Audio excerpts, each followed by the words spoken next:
Hello, listeners, and welcome to our podcast, Soul for Growth to Success. And today we have, Jennifer Fidder, and she is from Miami, Florida, a hypnotist, a psychologist. So, Jennifer, would you tell our listeners about your background and what do you do? What do you do?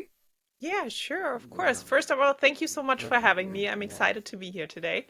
And like you said, I'm a social psychologist and hypnotist based out of Miami, Florida. I actually grew up in Germany. I was born and raised in Germany, and that's where I studied. That's where I got my master's degree. And I originally started out in the fitness field. I was a personal fitness trainer for a good 15 years and became a hypnotist and an NLP practitioner, neuro-linguistic programming, to better help my fitness clients, because I had a lot of clients who would follow the plan and who would follow the nutrition guidelines and they were crushing it. And then I had other clients who would always fall back into old habits. And I was like, there has to be a way that I can help them better. It can't be like that. And that's why I kind of stumbled upon hypnosis. And it was amazing for my fitness clients because I really had so much better results with hypnosis than without. And then I started thinking, okay, what else can I do with hypnosis? There has to be so much more that you can do with it. And I kind of started exploring, okay, what other areas can I help clients with? And about 5 to 6 years ago is when I really transitioned out of the fitness field and into the mindset field completely. And I work now a lot with entrepreneurs or with business owners who are faced with any kind of fears, fear of rejection, fear of failure, fear of public speaking, imposter syndrome, perfectionism. So all the good things that we all deal with once in a while, that's what clients come to me with now. Yeah, and that's what we're covering in today's episode. And how does hypnosis work? How can we overcome imposter syndrome? And if hypnosis help people with anxiety? So that will be my first question to you, Jennifer. So how does hypnosis work? There's actually different kinds of hypnosis out there. Usually, when Mm. you think of hypnosis, you think of somebody who has a pendulum and he's like, and now you're going to get really tired. Right. That's one way to do it. That's Mhm. usually not how I do it. I could if you really wanted to, but what I prefer is non-trance based hypnosis.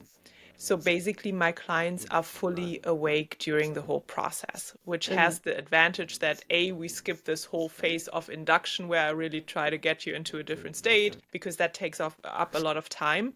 And we're using this time to really connect on a different level.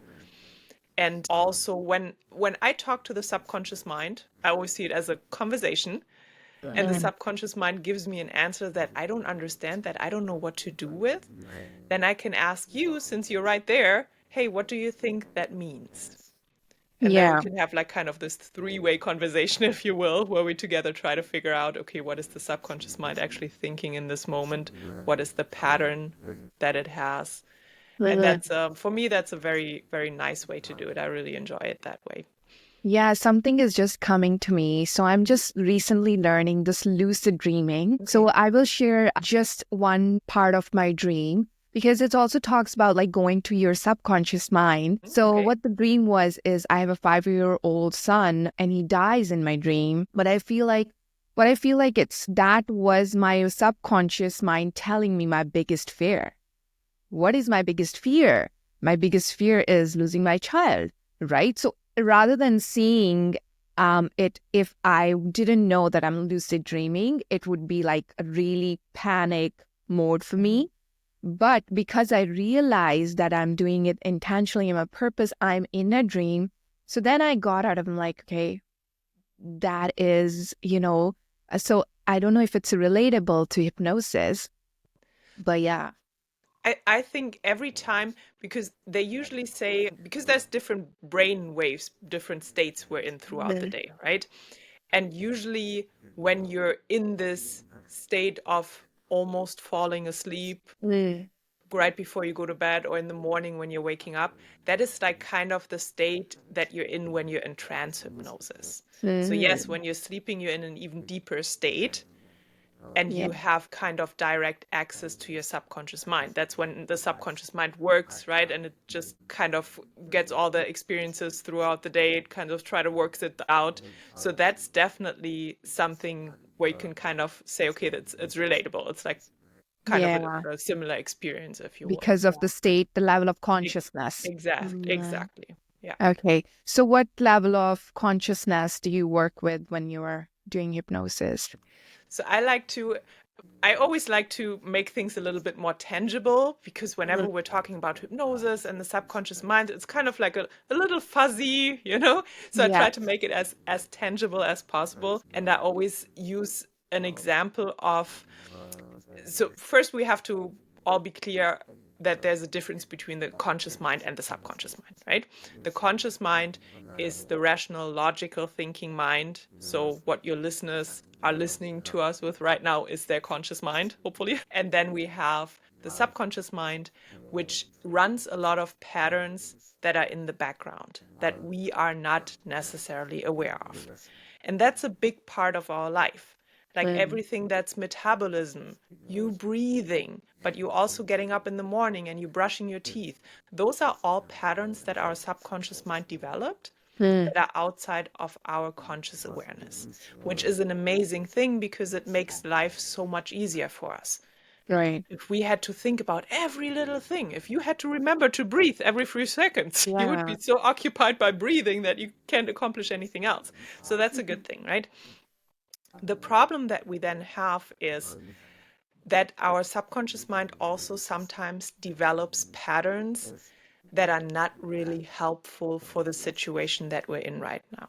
Hmm. And the reason being is it wants to protect us. Uh-huh. And there's a million different examples of that. Let's say if we take fears again, Yeah. right? Our subconscious mind might have experienced a situation when we were little. Let's say you were 3 or 4 years old. You watched how your mother saw a spider and freaked out. In Right. that moment, you learned spiders are dangerous. And Mm. then fast forward 20, 30 years, you know, most spiders are really not that dangerous. And Mm. you could just take a glass, put it on top, and throw it out. So what happens when you see a spider? You freak out Yeah. because your subconscious mind is still running the same pattern. Mm. And that's, to answer your question, is usually where then hypnosis can come in. Because what happens if we want to change something coming from the logic of the conscious mind of this spider is really not that dangerous, Uh-huh. let's just drop the fear, and we want to change that's inside the subconscious mind, we're running into what we call in hypnosis the critical faculty. And I like to think of the critical faculty as a bouncer in front of a club who just stands there and he decides who are we going to let in and who not. And then you come and you make this argument. It's like, listen, it's a tiny little spider. And then the bouncer looks inside and it's like, no, but that's not what we learned when we were little. And we Yeah. want to protect that worldview that we developed of spiders are dangerous. So we're not going to allow this change. And with hypnosis, you were asking about, okay, what states are we in, right? With hypnosis, we can kind of create a state of what we call subconscious dominance Okay. that allows us to directly access the subconscious mind without running into that bouncer. So we Mm. don't even have to make all those arguments that we would usually make because we Okay. have direct access to the subconscious mind. And Hmm. that's why hypnosis works so well and so fast, because we're leaving a lot of the resistance simply behind because it Right. doesn't matter since Mm. we have that direct connection. Yeah. And like for a person who has never been to a hypnotherapy session, what does a typical session look like? Like if somebody comes to you, suppose if it's me, so how long does it last? All the details about your session. Okay, so the first thing that usually happens is that I schedule a complimentary consultation session because I want to make sure that we're on the same level, Mm. like that there's some type of chemistry and that you feel comfortable with me. because that's a big part of just being able to build rapport with the client. Because if you have somebody who are like, oh no, I think that person is kind of weird, it's not going to work for you. So I want to make sure we have a good connection and you're comfortable with me being your hypnotist. That's one thing. The other thing is I want to know exactly, okay, what is it that you're struggling with? Because the more defined the problem is, the faster and the easier we can get results. Example, fear of spiders. I'm scared of spiders. I don't want to be scared of spiders. Great. Problem solved. Easy fixed. Super fast because it's very specific. If you come to me and you're like, I kind of feel down and I feel stuck and I don't know. Okay, that's something we have to figure out. What is it that's actually the problem here? Why do you feel stuck? Where do you feel stuck? So that's another thing why we do this consultation. And the third one is I want to find out how your subconscious mind works, because everybody's subconscious works differently. Sure. And I utilize little, you can call them games, you can call them tests, whatever it is that you want to call them, that just shows me, okay, how does your mind actually work? And is it a good fit for my preferred method? Like I said, there's different methods out there and we can work on different levels, but I have a preferred method, and if I can use that, amazing. And then if everything's good and you're like, okay, I feel comfortable, I really want to do this, I think this will help me, we schedule the first session. And in that first session, we make the actual changes. So that's when I get in communication with the subconscious mind, if you will. I make my point. I make sure the subconscious mind is comfortable with the change that I'm asking it to make. And that's when the change happens. And then we have 2 follow-up sessions, because I like to make sure the change is complete. There's some hypnotists out there who will do 1 session and they send you on your way and they never know what happened to you. Yeah. But I like for you to go out, experience the change, live the change, and then come back to me and report back. And in most of the cases, it's like, oh my God, this is amazing. It worked great. Wonderful. Then we're good. But if there's maybe some lingering feeling still, you're like, oh yeah, everything is awesome. Like I could see the spider, but I still feel uncomfortable putting the glass over it. Okay, let's work on that, because I want to make sure, again, the change is complete. And then in the third session, that's the last session, that's usually where you come back and I will show you how you can make any kind of additional changes yourself. So if there's anything else that you want to work on, you know exactly how to get in contact with your own subconscious mind and then work from there. So that's usually the process that I'm going through with a client. You know, I've heard another thing from another hypnotist friend, and she was saying that you need to be wanting to do a session. You cannot force somebody to do a session with you. So with a hypnotist. So is that true? Yes, definitely. Yeah. Because a lot of people have a fear, or I don't know what the hypnotist is going to do to me. I don't want anybody to be messing with my mind. That's not how it works. We as hypnotists are really just facilitators. I help you make the changes yourself. And that's why I reject a lot of people who come to me for smoking cessation. Because they say, oh, my wife told me I need to stop smoking, or my doctor told me I'm going to get cancer. And then I ask, do you want to make the change? Do you want to stop smoking? Yeah. Because if the answer is no, I'm not going to work with you. I can maybe, make it in a way that it kind of tastes weird for you, but it's not going to be a lasting change. And what I want is really sustainable changes. And for that to happen, you have to want to change.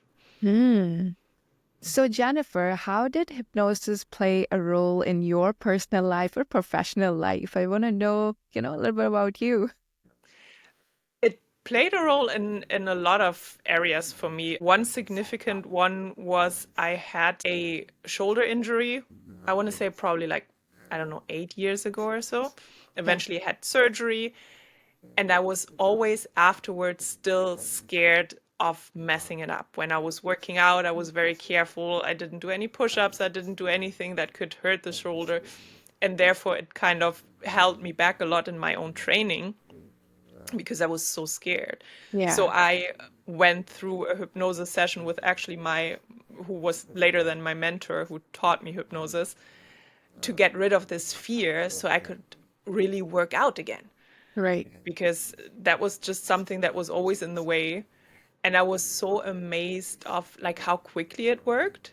It was Mhm. literally the first session and I was like, okay, I'm good. Like I know what I'm doing. Wow. I'm a personal trainer. I have a certificate for sports rehabilitation. I know how much I can do with that shoulder so that it's not gonna get hurt again. Like Yeah. duh. And it was just this feeling of so obvious. Like why was this fear even there? Yeah. And that's what fascinated me. And then along the way I still use it for myself. Like I had Mhm. that at the beginning when I decided to work more online. Everybody told me you need to go on social media and it's the next best thing, and I'm still to this day I'm not a social media fan. But back then I wouldn't put my face on social media because I don't like to take selfies. I don't take a lot of pictures in general of myself. So it was just something that I felt so uncomfortable with and that I felt was so unnecessary. Yeah. But I knew that people buy from you when they see your face and when they trust you and when they get to know you. So that's one hypnosis session that I did just to like kind of get over this uncomfortable feeling. And now I Interesting. really I really don't mind. Still not a fan of social media, but you will see my Yeah. face on social media all the time because that's just part of the deal. Yeah, like getting comfortable on the camera, I feel like it has become a tool Yeah. to advertise and to be out there and to market yourself. And of course, if you're marketing yourself, it's your service, Yeah. everything that's you, right? So it has, and I feel like a lot of people are going through that because, okay, they want to be there, but they cannot be there. So it's so amazing that hypnosis can help with that. And also, I was thinking about public speaking, Yes. because Big that's one. the biggest fear, Mhm. right? So yeah. So Like do you most have you people help would people? rather die than go and speak somewhere, right? Yeah, Yes. no, it's a big thing. And that's a lot of the clients that I work with. And Mm. this, what we're doing here right now, Yes. already falls under kind of fear Mhm. of public speaking. Right. Because people Yes. will hear what I say. What if I mess it up? What if I Yeah. say something that's not true? What if I Yeah. don't know what to say and I just freeze? So Yeah. those are all fears that we're facing. Yes, of course. And I feel like sometimes it's about perfectionism. Like you want everything perfect and you don't want to start because it's imperfect. Mhm. Yesterday I went to pick up my son from school, and there was another mother, and she was interested about my podcast. So I gave her, and she listened to one episode. She's like, "How are you so fearless? You were there, you were doing a podcast." I was like, I was not like that when I started, but I started anyway. Like I didn't have all the equipment, I didn't have all the techniques, but I'm like, I'm going to start this first episode. And I evolved with time. And in this episode with you, it's the first time that I'm doing international, online podcasts. So I'm like, I learned. So she's like, yeah, so you just learned to swim. You just dive and learn to swim. I'm like, I don't know if that would be the strategy, but small steps, like, yeah, that is my way. Yeah. And that's So, what I try to, sorry, I didn't want to interrupt you, but that's what I try to explain to my clients when they come to me. I can help you take that first or that next step. I can help you get over whatever barrier there is that hmm. keeps you from reaching your goals, from going forward in your business, whatever it is that you're working on. But then you still have to walk. Mhm. I can't I can guarantee any kind of success for you unless you promise me you're gonna walk and you take those next steps. That's so true. Yeah, exactly. I feel like everybody needs a mentor, but in the end, it's up to you to take the action. The mentor can give Exactly. you advice, can Yeah. tell you what to do, but if you don't do it, you are still at the first page, haven't moved past that, Yeah. right? And same thing also awoken in me, and I had that imposter syndrome, which we will talk about in a minute. With my mentor, I'm with my mentor. I'm like, okay, like, how do I do this? How do this? She's like, you are a coach, right? I'm a good thing I'm a coach. So I could, she's like, coach yourself. I'm like, I've never thought of that. Hmm. So, Coaches yeah. need coaches. So, how does it help with imposter syndrome, and how does it play a role in getting over that? The first thing we have to realize is that imposter syndrome, you mentioned perfectionism, procrastination. Those are all really just symptoms. We Mm. always think it's the problem, but Yeah. it's really just a symptom of whatever underlying fear you have. It's basically like a strategy of your subconscious mind to keep you safe. Mm. Let's take the example of perfectionism that you mentioned. Yeah. You rework your website 100,000 times. You Right. work on your logo because it's never pretty. You Mhm. recorded a video and then you have to edit it and it just still doesn't, and the captions don't look good and you don't sound good, not so good, and then you have to re-record it. And you're Mhm. doing a lot of busy work. So in your mind, you're like, oh, I'm moving my business forward. This is amazing.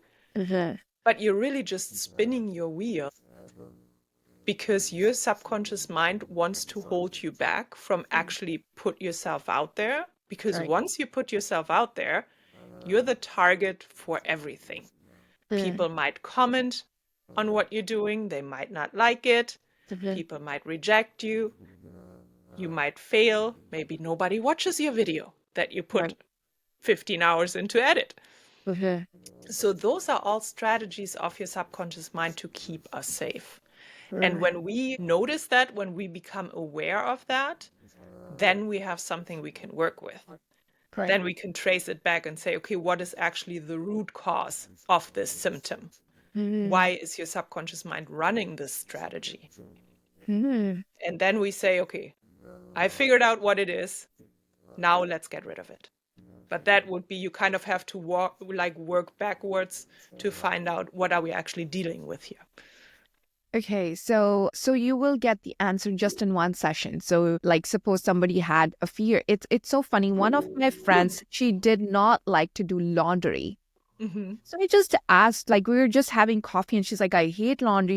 She's like, my husband gets very mad when the laundry's not done.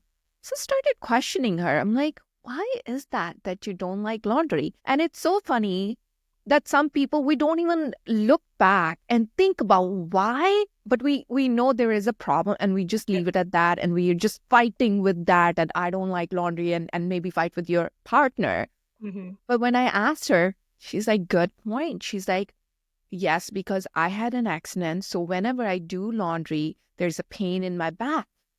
Hmm. And I was like, okay, now it makes sense. So how would you help somebody with that? Now she knows that she has pain. So Hmm. how would that go? So in that specific example, we can say, okay, it's a protection mechanism of the subconscious mind to protect you from the actual physical pain. Because Okay. every time you bend over like that, it hurts your back. Right? Yeah. So now, again, we create that state of subconscious dominance. We want to have Mm. that direct communication with the subconscious mind. And Mhm. there's different ways to do that. The way I like to do it is I use so-called IMRs, which is idiomotor responses. So Okay. basically like your fingers moving for yes and no. So that Mm. way I can directly communicate without asking you to translate for me, if you will. Mhm. So that's what I would do. And then kind of say, okay, listen, I understand what you're doing. I Yeah. understand you want to protect her. Thing is, laundry still has to be done. Right. Nobody's going to come to do it. Yeah. And we're causing trouble in the marriage if it's not done. So Yeah. let's figure out a different strategy. How about she promises that whenever she does laundry, and I'm just making things up, she puts the basket on top of the laundry so that she doesn't have to bend Yeah. down so much. She just grabs it from here and puts it down so she doesn't hurt herself. Mhm. And if whatever I say makes sense to the subconscious mind, always Mm. remembering there's not that barrier there right now, so I can directly communicate. Right. So if it makes sense, then the subconscious mind will say, duh, of course, not a problem, let's change. And then it's really just a matter of literally clicking my fingers, asking for Yeah. the change, and then the change is made. Good. So the kind of the art of it is, and that is where I think for me personally, I have an advantage that I've been coaching for so many years. Yeah. So I kind of know my coaching strategies and how to get the right answers out of people. Right? Mhm. That's where that advantage comes in because you want to make sure you really understand the pattern and where it comes from Okay. so that you can address it in a way and like kind of offer an alternative because that's really all it is when we're talking about hypnosis. It's just a change of perspective. Okay. Like I'm giving your subconscious mind a different option and say, hey, have you ever considered this? Because Right. sometimes it's also just a matter of, I haven't even thought of it. It Yeah. didn't even cross my mind. Yeah. And then when you offer that solution and it sounds good and it makes sense, Yeah. there's no reason not to change. And can also hypnosis also help people with anxiety? Yes. Yes. Anxiety is a big one. Anxiety is interesting because we always see it as something that's bad, something that we don't want to have. But the reason we have anxiety is simply to make us aware of something important. It's your body and your mind telling you, hey, I need you to pay attention. There's something going on, be it on a physical level, be it, hey, you're about to hold a presentation, so I need you to be focused. This is important. And Right. what we're doing with anxiety is we tend to blow it out of proportion. We freak out about it. Instead of looking, okay, what is it that I need to pay attention to? We're just like, oh my God, I have anxiety. It's getting worse. It's getting worse. And then you get into this spiral Hmm. and maybe into a full-blown panic attack. Right. And some people even develop this generalized anxiety that they're just anxious all the time about everything Right. because we haven't learned to simply acknowledge again what is the reason for this pattern. Mm. And that actually happens with a lot of things in our life, that we simply don't know what does our mind or our body, what do they want to communicate to us. If we Right. learn that again, we eliminate a lot of the problems that we're dealing with and that we're facing. So yes, anxiety is one thing that we can really work with hypnosis, Yeah. simply by aligning that again. And not again, the purpose or the result that we want is not getting rid of anxiety completely, because Yeah. it serves a purpose, Right. but just putting it back into perspective and learning to use it as a tool, as a sign, if you will. Hmm. Interesting. I also want to talk about habit building. So Mhm. if somebody wants to wake up at 5 a.m. and they're not able to do that, how can hypnosis help with habit building or breaking a habit? So those are two different things, Okay. breaking a habit and building a habit. And it also requires a lot of work on the client's part. Like, I always like to use weight loss as an example, Hmm. because what happens a lot of the time when we're talking about habits, people are looking for quick fixes. Right. They want somebody to come to solve the problem, and that's it. But I don't want to have to do anything. And that happens a lot with weight loss clients. They're Hmm. like, no, I want you to do this, and then I'm going to lose 50 pounds because I don't crave chocolate anymore. Hmm. Yeah, but it's not that easy. You still have to walk more, and you still have to eat some broccoli once in a while, and you still have to Right. do all those self-care things. So that's why, depending on the habit that we're talking about, I like to combine it with actual additional coaching to say, okay, we get rid of the main issue that you have. So if we're taking the weight loss example, maybe it's Yeah. binge eating. Maybe it's you always eating chocolate when you come back from work because that's like kind of your sign that you can relax now and Hmm. that the work day is over. So whatever is like the main thing that's in the way, we Hmm. eliminate that with hypnosis, and that's great, but that's just the start. Like I Hmm. mentioned earlier, you have to do the steps, you have to walk the ladder, if you will. Yeah. So, and that's why I also offer like 6 month coaching.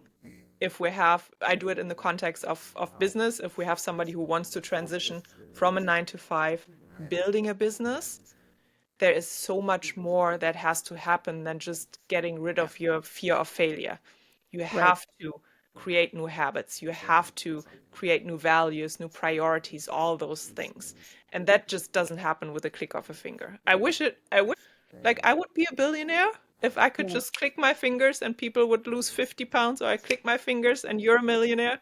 Yeah. Like I would make so much money. It would be amazing. But Exactly. that's unfortunately not how it works. Yeah, and I use that quote because I teach manifestation. It's Mhm. about universe doesn't give you what you want, gives you who you are. Exactly. You know? You have So to what become that person. That's right. You got to become the person, like you said. You've got to make those little changes and take the action towards it. Oh, it's just amazing how this episode has unfolded. Should we do a live hypnosis on me, like you said? We could. What we We can do could? is Okay. maybe so that your listeners also can take something away from it. We Yes. can go through a couple of those little exercises that I was talking about that we usually do during consultation sessions.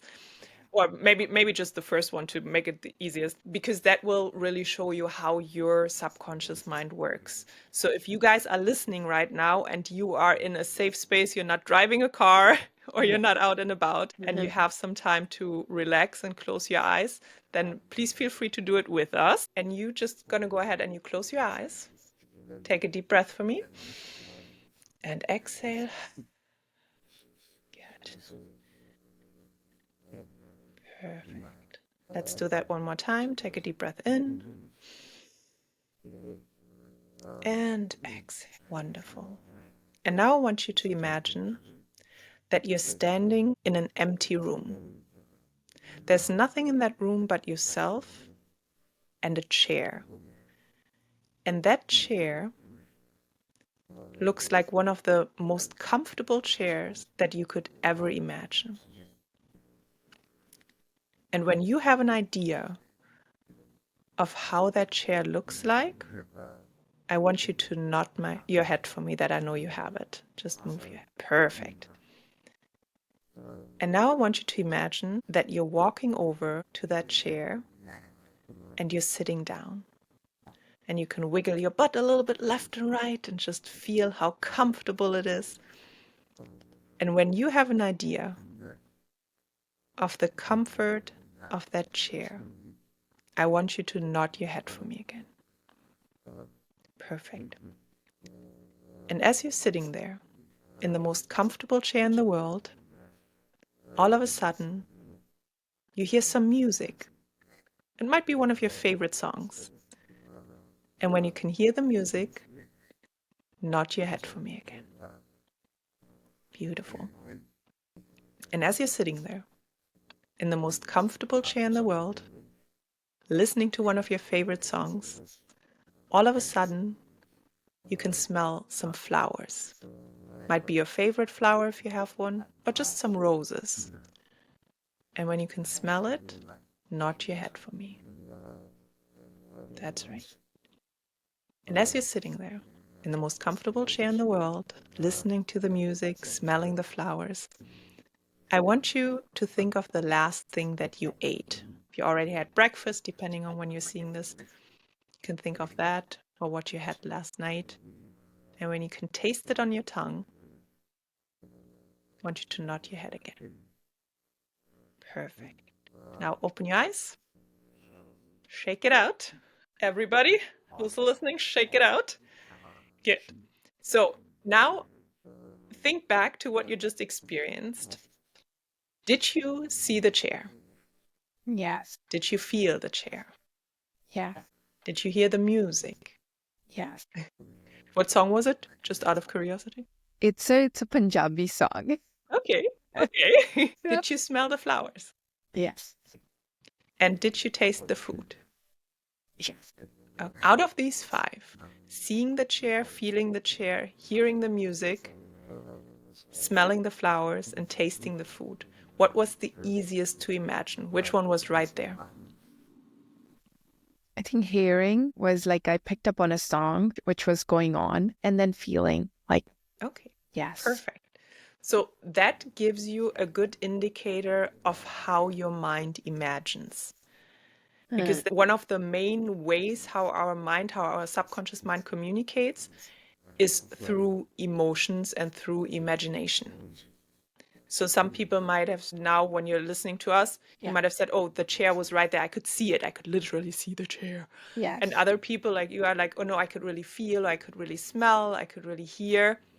So when you know that and you want to start, when we're talking about manifesting things, then utilize that. If you know, okay, visual things really help me, do some visualizations.